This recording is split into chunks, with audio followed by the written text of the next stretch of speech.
Hi guys, it's Renee. How are you? Welcome back to my channel. Today I'm coming with you to talk about some things that I picked up in the last couple of months that I've been meaning to talk about, but I have not. No excuses, no reasons. I just haven't.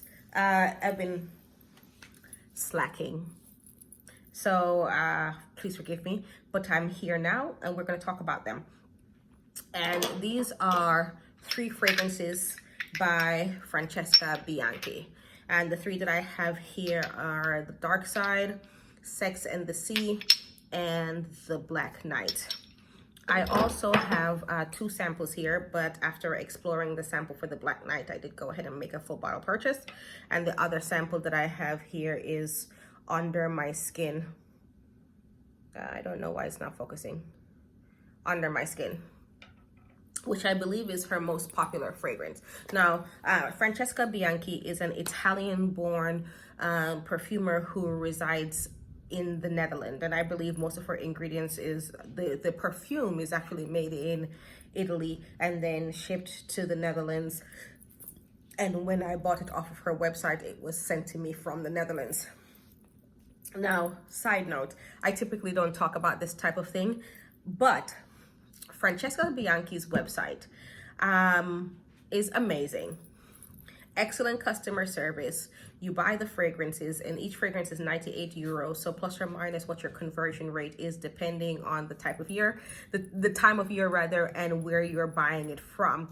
At the time that I bought it, 98 euros equaled out to about 112 US dollars. So either way, for a niche fragrance that is extrait de parfum concentration, not a terrible amount of money. It's also 30 cc's or 30 milliliters. So not a small bottle, but you know, not a large bottle either. So it's a little expensive when you go into the fact that it's only 30 cc's, but pretty good for the price considering that you don't necessarily, this is not a fragrance for you to bathe yourself in. You will choke yourself, you will choke other people, and unless you intend for them all to die, you probably want to go easy on the trigger. But back to the topic at hand. The ordering from the website was such a pleasure. I purchased my first 2 fragrances, Sex and the Sea and the Dark Side, and they sent me these 2 samples, which you were allowed to choose the samples of your choosing. And between the day that I bought it and the day that the fragrance arrived from the Netherlands was 5 days, and 2 of those 5 days was a weekend. 5 days international shipping, and the shipping was free. So I'm just saying, I would order it off of the Francesca Bianchi's website, get your free samples, get it here in a timely manner.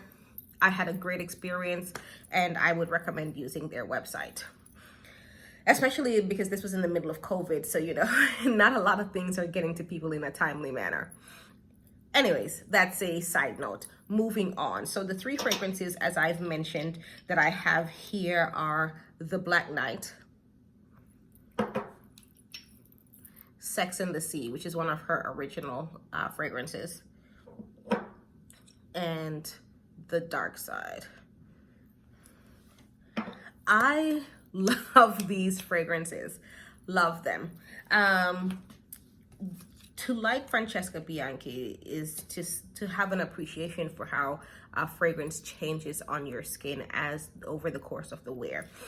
It is also to have an appreciation for animalics and stronger notes in your perfumes. She uses a lot of castoreum, civet, and a lot of floral notes to make a very evocative type of fragrance. They are typically associated with a lot of sensual smelling perfume experience, and that has certainly been my experience with it. The first fragrance that I wore from her was Sex and the Sea. Now, one would think that given the name that this is a summertime only fragrance, and I don't really think that is the experience that you should limit this to. It also comes with this little handy dandy booklet, so I'll read the notes to you out of it. And for Sex in the Sea, the notes are mimosa, pineapple, coconut, immortelle, rose, iris, sandalwood, myrrh, labdanum, benjoin, civet, ambergris, and vanilla. My experience with this was sweaty, but in a good way. And it's mostly like sweat, toasted, salty skin, hinted at with pineapple and coconut, and it just is warm and creamy, and then it dries down into this musky, still kind of salty, heavy, warm, vanillic tinged, almost ambery base. I really love this. This is not a monster in terms of its projection, because I do believe that this is intended to be a more intimate or cozy experience for the wearer and whomever happens to be close enough to smell them. This isn't intended for the general public, everyone to notice you as you walk in the room. But it leaves an amazing scent trail behind you, and it lasts. And even when you think that it's gone, you know, you move here or there and it like wafts up. I love the immortelle in it. It gives it almost like this dry hay like kind of smell. And that mixes a lot with some of the more floral aspects of it, but neither of those predominate. What I get primarily is the pineapple, the coconut, and the balsams. I like the benzoin and the labdanum. It's just resins rather, not balsams. That's a terrible thing. Your balsams, your Peru balsam, Tolu balsam, Kapulhua balsam, and your resins would be labdanum, benzoin, opoponax, frankincense, all of those things. But this is not my favorite fragrance by her, but I appreciate this, and I'm looking forward to seeing how this goes in the cooler weather, because I think that this is heavy enough that you can actually wear this in cooler weather. It is, you know where this benefits from good wear as well? A bedtime scent. There is something very intimate and very cozy about how this plays on the skin. I am a fan, but I feel that the way I experience this fragrance this is a fragrance for me, and this is a fragrance for me to wear when I want to be intimate and cozy, and whether or not that's with myself or other people. But it is more a comforting, cozy, warming, sensual, but private experience, as opposed to something for the general public. And I really enjoy this. I'm interested to know what Sex in the Sea neroli smells like, and whether or not the brightness of the neroli would give it a different experience. Now, I'll save the one that I love for last. The next one that I bought is called The Dark Side. This is an amazing fragrance. There is something so bad about this fragrance. This is bad. And bad in that this is dark. Like, you're out here with some bad intentions when you wear this fragrance. This is sensual, dark, sexy, but in an elegant way. However, it is intended to, or at least it comes across to me as something that is intended to be warm and inviting. This fragrance starts off with lots and lots of honey, and it's a spicy honey. Oh, God.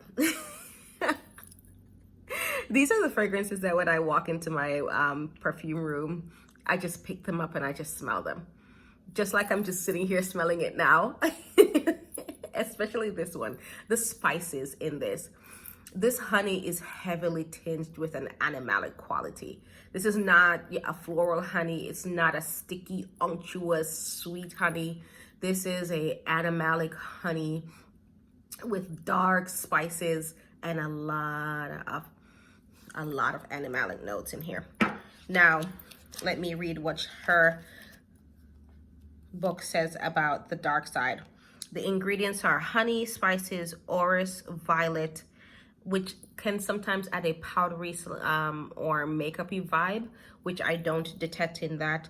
Vetiver, amber, styrax, incense, patchouli, and vanilla. Most of those are base notes fragrances.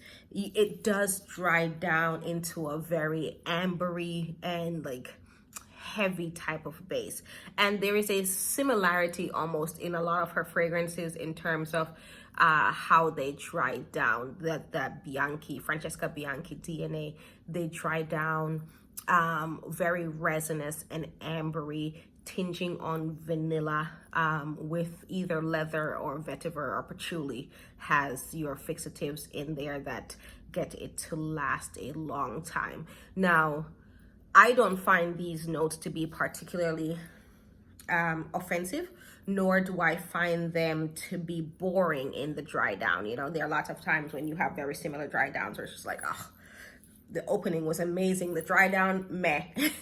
I find that the dry down is, to me, is just as interesting as the opening of the fragrance, because there's something about the way she puts the amber accord with the vetiver and the leather, and they play differently with each other. For instance, the dry down to this is much more earthy. The leather isn't as prominent, nor is the vetiver, but you do feel like that almost coolness from the styrax, and you do feel that opposing like warmth from the amber accord, which is very prominent in the dry down here. But the honey never really leaves, and the spiciness of the opening never really leaves. It just fades and becomes much warmer and creamier as it goes into the balsamic, ambery / vanillic touch influenced by leather. That is the dry down for this.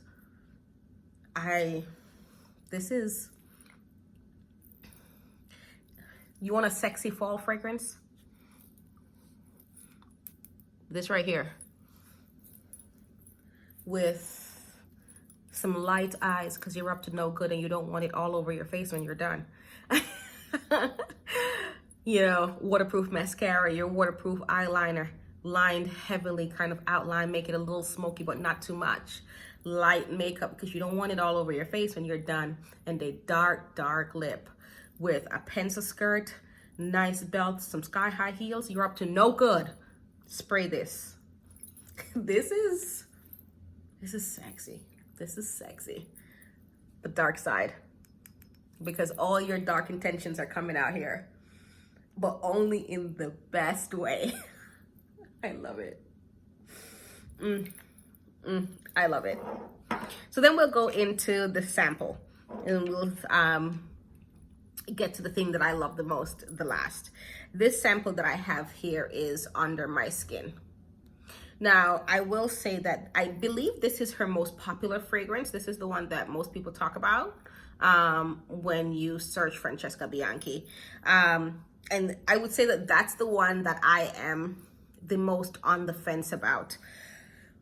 Under My Skin is, most of her fragrances are powerhouse fragrances in terms of how they project, or at least the three that I have. They Sex in the Sea is a softer fragrance in its projection, but it lasts and lasts and lasts, and it leaves a nice scent bubble around you.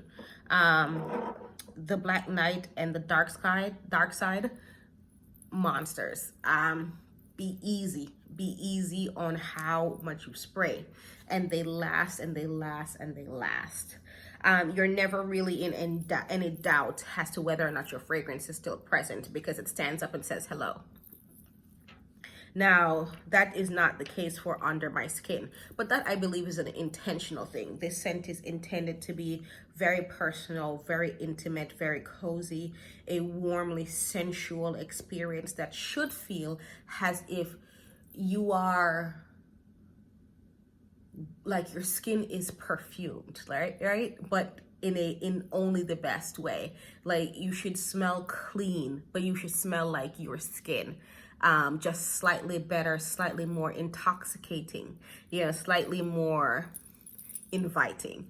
And I believe that this fragrance does that job. The opening off under my skin on my skin is very almost pastry-like. There is a gingeriness, a soft gingeriness. It's kind of spicy, but not off-putting. Anybody who's ever worked with ginger know that ginger can be very pungent.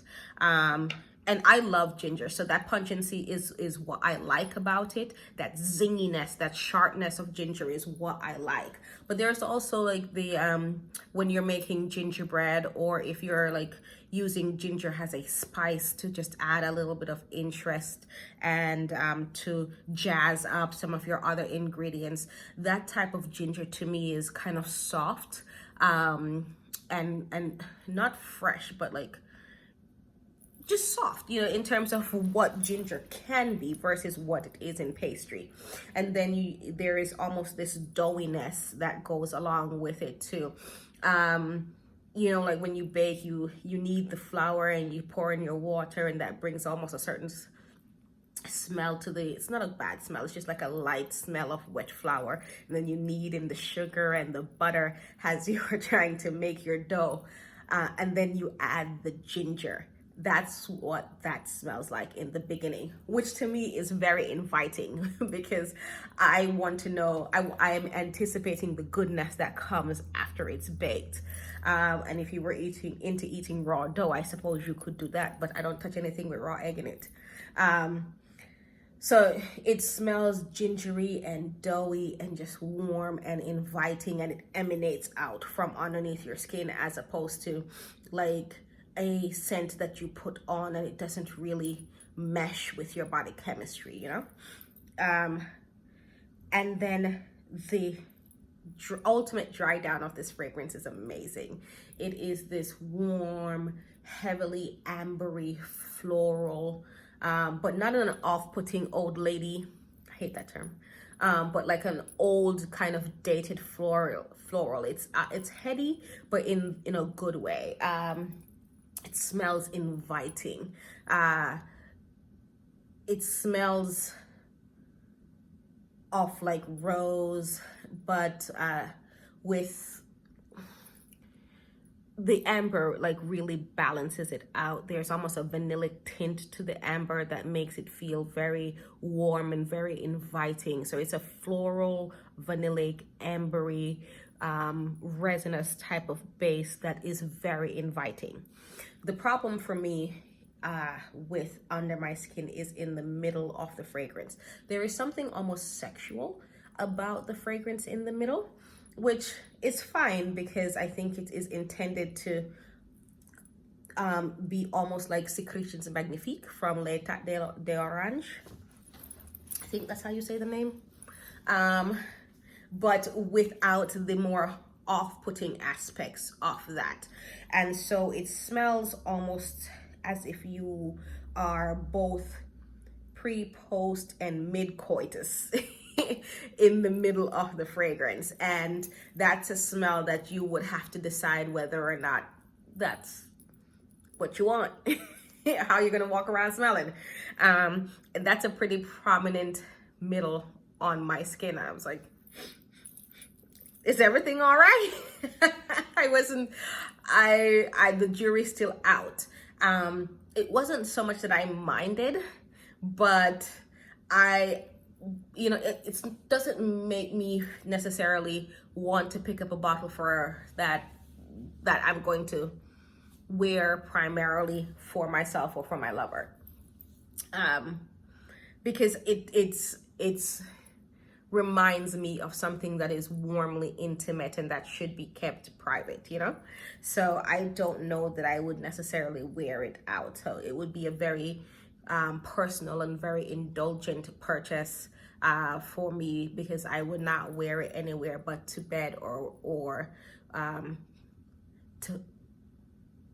to entice the senses of someone with whom I'm spending my time. With that being said, the notes that Francesca Bianchi has helpfully provided. Let's see. Under My Skin. It says, this scent is my interpretation of the animalic theme. Not loud, but whispered. An elegant, powdery, leathery perfume. The name comes from a conversation with an artist who said it is as if the scent emanates from the skin. How pretty is that? The notes listed are grapefruit, lavender, black pepper, Bulgarian rose, carnation, orris butter, musk, castoreum, tonka bean, leather, ambergris, tolu and peri balsams, vanilla, Mysore sandalwood, and oak moss. It's gorgeous. The Drydown is just gorgeous. I don't get a lot of leather on my skin. It's more warm, vanillary. That's not even a word. It's more warm, vanillic, almost ambery tinged, heavy. It's heavy. Like you can feel or smell to a certain extent the balsams. The Drydown is gorgeous. It's a very personal thing, though it's different for each person. And I don't get much of the floral notes in the beginning. It's more, I get most of the florals at the end, mixed with the ambery tinge to it. But again, the jury is still out on whether or not I'll make a full bottle purchase of that. But for now, I do have a little bit left in my sample. And I've had this for a little bit, mostly because, as with most of her fragrances, you don't need to spray a lot. And I'm a team heavy spray. I'm an oversprayer, unashamed about it. But with these, it's just not the best thing to do. Now, going to my favorite fragrance, I started off not blind buying this. I did get a sample of it when I made my first two purchases, and this is called the Black Knight. And here it is. Look at the color of that juice. I love it. I love it. This is my favorite. This is so good. This is so good. For me, this is a smoky, leathery, vetiver rose fragrance, and it is so dark on my skin. It is just, I wore this to work. I've worn it to work several times, actually. Hashtag sorry, not sorry for whoever was offended. And I've walked into the rooms and people have complimented me on how good I smelled, but unusual. And I was not very close to them at all. So even though I just ta on my torso, it projects like a beast. And it lasted the entirety of my shift, for which I was very happy. This dries down. I would say this is probably on my skin the most linear of her fragrances. It still stays rose, vetiver, leather, patchouli. I'm not mad about it. And that smokiness, the smokiness leaves. There is a light hint of it still when it dries down, but the dry down is more about the rose and the leather and the vetiver. That is something that needs to always stay in my collection. I'm loving it. Now, what she says about the Black Knight is thusly. The Black Knight is a Gothic perfume inspired by Giovanni da Dandinere, an Italian knight from the Renaissance. The perfume depicts the atmosphere of a military camp. I guess that would be with the smokiness and the darkness, starting with the smell of dry wild shrubs, campfire, and horse tacks. Smoke and leather. The evolution unveils the presence of a secret mistress, and that's probably the rose, with a rose rounding up the deep core made of the finest vetiver. Okay. And the notes listed are artemisia, caraway, honey, Bulgarian rose, narcissus, iris butter, beeswax, cedarwood, vetiver, patchouli, oak moss, and leather. Again, the thing that primarily occurs on my skin is the rose, the vetiver, the leather, the patchouli, and smoke. very smoky in the beginning and just like a light hint of it at the end, where the rose and the leather and the vetiver become much more prominent. It is my favorite one and I love it. I would recommend that anyone and everyone try this Francesca Bianchi line. I do not think you will be disappointed. I don't get a lot into the hype that's on YouTube around a lot of fragrances, but I do think that for the price and for the performance of her fragrances and for the journey that it takes you on as the fragrance matures and imparts itself upon your skin, that is certainly something worth checking out. All right, well, thank you for spending some time with me, and I do hope you have a good evening.